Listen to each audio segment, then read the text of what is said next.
Hi friends, నేను మీ జ్ఞానేశ్వర్. ఎంతమందికి big boss మూడో ప్రోమో చూసిన తర్వాత, అంటే కళ్యాణ్ పడాల ఫ్యామిలీకి సంబంధించినటువంటి ప్రోమో చూసిన తర్వాత గూస్ బంప్స్ వచ్చాయనేది ఈ వీడియో కింద కామెంట్ పెట్టండి, లైక్ చేయండి. అలాగే కళ్యాణ్ పడాల అంత ఎమోషనల్ పెట్టుకొని ఫ్యామిలీకి ఎందుకు వద్దన్నాడు అనేది నాకైతే చాలా అర్థం కావట్లేదు.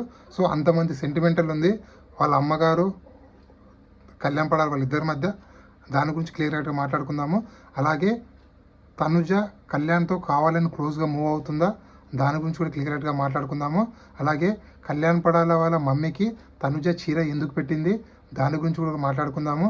అలాగే బిగ్ బాస్ హౌస్లో ఉన్నటువంటి 11th వీక్ నామినేషన్లో 10th వీక్ నామినేషన్లో ఉన్నటువంటి కంటెస్టెంట్లు ఓవరాల్గా 11th వీక్లో ఎంతమంది 6 మంది ఉన్నారు కదా, వాళ్ళ ఓటింగ్ ఎలా ఉంది, ఎవరు సేఫ్ జోన్లో ఉన్నారో, ఎవరు డేంజర్ జోన్లో ఉన్నారో, ఎవరు ఎలిమినేషన్ దగ్గర ఉన్నది ఈ వీడియోలో క్లియర్గా మాట్లాడుకుందాము.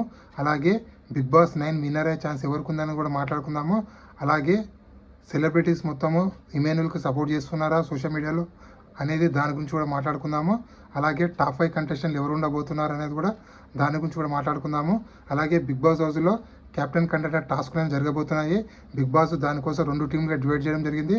ఒక టీంలో 5 మెంబర్స్, ఒక టీంలో 4 మెంబర్స్ ఉన్నారు. దాని గురించి కూడా క్లియర్గా మాట్లాడుకుందాము. ఫస్ట్ ఆఫ్ ఆల్ నా పేరు జ్ఞానేశ్వర్. నాకు ఒక ఇన్స్టాగ్రామ్ ఐడి ఉంది. ఆ ఇన్స్టా ఐడి పేరు జ్ఞానేశ్వర్ బీబీ రివ్యూస్ ఉంటుంది. ఇన్స్టా ఐడిని ఫాలో అవ్వడం వల్ల బిగ్ బాస్ 9 సంబంధించిన ప్రతి ఒక్క అప్డేట్ అనేది 24/7 నేను ఇన్స్టా స్టోరీ రూపంలో పెడుతుంటాను. సో దయచేసి మీరు ఇన్స్టా ఐడిని ఫాలో అవ్వండి. సో అలాగే బిగ్ బాస్ హౌస్లో కెప్టెన్ కంటెంట్ టాక్ జరుగుతుంది. దానికోసం 2 టీంలు డివైడ్ చేయడం జరిగింది. టీమ్ 1లో 5 మెంబర్స్ ఉన్నారు. తనుజ, డిమాన్, కళ్యాణ్, సుమన్, రీతు. వీళ్ళలో already Tanuja, Demon, Kalyan, Suman already captain అవ్వడం జరిగింది. ఈ గ్రూప్లో ఓన్లీ రీతు చౌదరి ఒకది క్యాప్టెన్ కాలేదు. అలాగే టీమ్ 2లో భరణి, ఇమాన్యుయల్, దివ్య, సంజన. వీళ్ళలో Emmanuel, Divya, Sanjana already 3 captain అయ్యారు. ఓన్లీ 1 పర్సన్ క్యాప్టెన్ కాలేదు, అది Bharani garu. So Bigg Boss హౌస్లో ఓన్లీ 2 మాత్రం క్యాప్టెన్ కాలేదు. 9 కంటెస్టెంట్లు ఉన్నారు. వీళ్ళలో భరణి, రీతు చౌదరి ఓన్లీ 2 కాలేదు. అందుకోసం బిగ్ బాస్ తెలివిగా 2 టీంలలో ఒక్కొక్కరిని వేయడం జరిగింది. సో ఎలాగైనా సరే భరణినన్నా లేకపోతే రీతు చౌదరినన్నా క్యాప్టెన్ చేయాలని చెప్పి బిగ్ బాస్ భారీగా ప్లాన్ చేస్తుందని చెప్పి మనకైతే తెలుస్తుంది. సో ఆల్రెడీ బిగ్ బాస్ హౌస్లో ఇప్పుడు టాస్కులు జరిగిపోతున్నాయి. ఫ్యామిలీ వీక్ ఆల్రెడీ కంప్లీట్ అయిపోయింది. ఎందుకంటే ఫ్యామిలీలు అన్ని ఫ్యామిలీలు రావడం జరిగింది. తనుజ ఫ్యామిలీ, తనుజ కానీ, తనుజ టు ఇమ్మో, సో టోటల్గా అన్ని ఫ్యామిలీలు అయితే రావడం జరిగింది. రేపు ఈరోజు మనకు కళ్యాణ్ పడాల, నెక్స్ట్ ఇంకెవరు మన రీతు చౌదరి, బర్ని గారు, వీళ్ళు 3 ఫ్యామిలీకి సంబంధించింది ఎపిసోడ్ ఈరోజు నైట్ రాబోతుంది. రేపు ఇమాన్యుయల్కి సంబంధించినటువంటి ప్రోమో వస్తుంది. సో అది మార్నింగ్ అవర్స్లో చూపిస్తారు రేపు ఎపిసోడ్లో. అలాగే రేపు క్యాప్టెన్ ఎవరు అనేది కూడా మనకు కొద్దిసేపట్లో తెలుస్తుంది. అది నెక్స్ట్ వీడియో చేస్తున్నాను. సో కళ్యాణ్ పడాల ప్రోమో గురించి మాట్లాడుకుందాము. కళ్యాణ్ పడాల ప్రోమో చూసిన తర్వాత కళ్ళల్లో నీళ్ళు తిరిగినాయి. ఎందుకంటే అంత సెంటిమెంట్ ఉంది వాళ్ళ మమ్మీతో, అంత ఎఫెక్షన్ పెట్టుకొని ఎందుకు ఫ్యామిలీకి వద్దనడా అని చెప్పి నాకే కొంచెం బాధ అనిపించింది. అలాగే ఆ టైమింగ్ కూడా ఒక 30-40 మినిట్స్ ఉంటే బాగుండు అనే ఫీలింగ్ వచ్చింది వాళ్ళ ఇద్దరి మధ్యలో బంధం చూసి.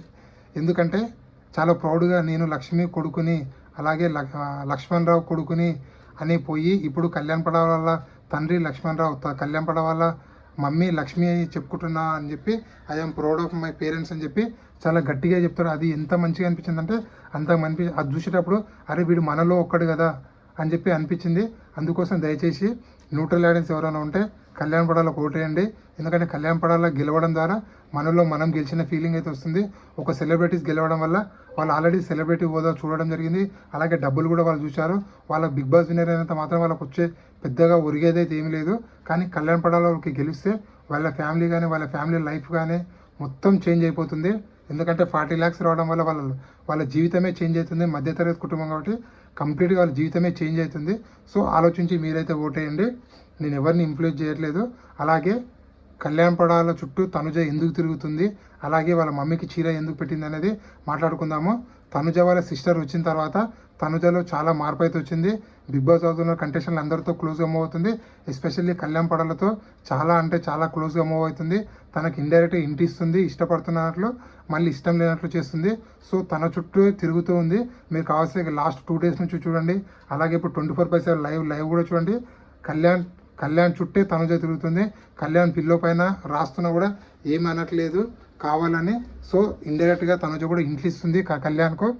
కళ్యాణ్ గేమ్ని పాడు చేయాలని చూస్తుందా లేకపోతే కళ్యాణ్ ఇష్టపడి చేస్తుందా అంటే 100% ఇక్కడ ఏదో గేమ్ స్కెచ్, కొత్త స్కెచ్ తనుజ చేసింది. ఎందుకంటే తనుజ గేమ్ కోసం ఏదైనా చేయగలుగుతుంది. ఎందుకంటే స్ట్రాంగ్ కంటెస్టెంట్ భరణి గారిని నాన్న అని చెప్పి చాలా మెత్తగా చేసింది. ఇక్కడ కళ్యాణ్ పడాల కూడా స్ట్రాంగ్ కంటెస్టెంట్ అని తెలిసి ఇప్పుడు కళ్యాణ్ పడాలని ఏదో విధంగా నెగిటివ్ చేయాలి లేకపోతే తన చుట్టూ తిప్పుకోవాలని చెప్పి కొత్త ప్లాన్ వేసిందని చెప్పి నాకైతే అనిపిస్తుంది. ఆ ప్లాన్ ప్రకారమే తనుజ కళ్యాణ్ పడాల వాళ్ళ మమ్మీకి చీర పెట్టింది అని చెప్పి నాకైతే అనిపిస్తుంది. ఎందుకంటే కళ్యాణ్ పడాలకు కెప్టెన్ అయిన తర్వాత తనుజ కళ్యాణ్ పడాలను కొంచెం హేళన చేసి మాట్లాడుతుంది. అది నెగిటివ్గా బయట పోర్ట్రే అయింది కాబట్టి దాన్ని పాజిటివ్గా చేసుకోవాలని చెప్పి కళ్యాణ్ పడాల మమ్మీకి తనుజ చీర పెట్టిందని చెప్పి నాకైతే అనిపిస్తుంది. మీకేమనిపిస్తుంది? ఇలాగే అనిపిస్తుంది కింద కామెంట్ పెట్టండి, వీడియో లైక్ చేయండి. అలాగే నామినేషన్లో టోటల్గా 6 కంటెస్టెంట్లు అయితే నామినేషన్లో జరిగింది. వీళ్ళ ఓటింగ్ ఎలా ఉంది, ఎవరు సేఫ్ జోన్లో ఉన్నారు, ఎవరు డేంజర్ జోన్లో ఉన్నారు, ఎవరు ఎలిమినేషన్ దగ్గర ఉన్నది ఈ వీడియోలో క్లియర్ కట్గా మాట్లాడుకుందాము. ఫస్ట్ పొజిషన్లో టాప్ పొజిషన్లో కళ్యాణ్ పడాల కొనసాగుతున్నాడు. సెకండ్ పొజిషన్లో ఇమాన్యుయల్ ఉన్నాడు. థర్డ్ పొజిషన్లో భరణి గారు. ఫోర్త్ పొజిషన్లో డిమాండ్ పవన్. ఫిఫ్త్ పొజిషన్లో సంజన గారు. సిక్స్త్ పొజిషన్లో దివ్యానికిత ఉంది. ఇదే విధంగా దివ్యానికిత కొనసాగితే 100% ఎలిమినేట్ ఛాన్స్ అయితే ఎక్కువ మొత్తంలో ఉంది. అలాగే సేఫ్ జోన్లో కళ్యాణ్ పడాల, ఇమాన్యుయల్, భరణి వీళ్ళు ముగ్గురు ఉన్నారు. డేంజర్ జోన్లో డిమాండ్ పవన్, సంజన ఉన్నారు. ఎలిమినేషన్ దగ్గర దివ్యానికిత ఉంది. అలాగే సెలబ్రిటీస్ ఇమాన్యుయల్కి బాగా సపోర్ట్ చేస్తున్నా అంటే 100% సెలబ్రిటీస్ మొత్తము అంటే టీవీ ఇండస్ట్రీ సంబంధించిన సెలబ్రిటీస్, అలాగే యాంకర్లు, జబర్దస్త్ సంబంధించిన ప్రోగ్రామ్ సంబంధించిన పర్సన్లు వాళ్ళందరూ ఇన్స్టాగ్రామ్ స్టోరీ రూపంలో ఇమాన్యుయల్కు సపోర్ట్ చేయండి ప్లీజ్ సపోర్ట్ అని చెప్పి స్టోరీ పెట్టడం జరిగింది. ఆ స్టోరీ పెట్టడం వల్ల ఇమాన్యుయల్ ఓటింగ్ అనేది భారీగా పెరిగింది. 10 వారాల తర్వాత నామినేషన్కి వచ్చినట్టు ఇమాన్యుయల్ ఓటింగ్ 24%లో కొనసాగుతుందంటే దానికి ఇండైరెక్ట్గా కారణం ఇమాన్యుయల్ ఒక గేమ్, అలాగే సెలబ్రిటీస్ కూడా సపోర్ట్ చేయడం వల్ల భారీగా తన ఓటింగ్ అయితే భారీగా పెరిగింది.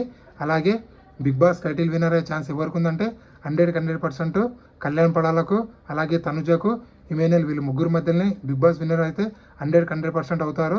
నా అనాలిసిస్ ప్రకారము కళ్యాణ్ పడాల విన్నర్ అయితే బాగుందని నాకైతే అనిపిస్తుంది. సో మీకేమనిపిస్తుంది కింద కామెంట్ పెట్టండి. మీ అనాలిసిస్ ప్రకారము బిగ్ బాస్ నేజ్ విన్నరు కళ్యాణ్ పడాల అవుతాడా, లేకపోతే ఇమాన్యుయల్ అవుతాడా, లేకపోతే తనుజ అవుతుందా, ఎవరు అవుతారు అని కామెంట్ పెట్టండి. అలాగే టాప్ 5లో ఎవరుంటారు, నేను చెప్పిన ఆర్డర్ ప్రకారం ఉంటుందా లేకపోతే మీ ఆర్డర్ ప్రకారం ఉంటుందా అనేది కింద కామెంట్ పెట్టండి. అలాగే బిగ్ బాస్ 11th వీక్ నామినేషన్లో ఉన్నటువంటి 6 కంటెస్టెంట్లో ఎవరు ఎలిమినేషన్ అయితే బాగుంది అనుకుంటున్నారు అనేది కింద కామెంట్ పెట్టండి. ఈ వీడియో నచ్చితే లైక్ చేయండి, షేర్ చేయండి, సబ్స్క్రైబ్ చేసుకొని నేను మీ జ్ఞానేశ్వర్. జై హింద్.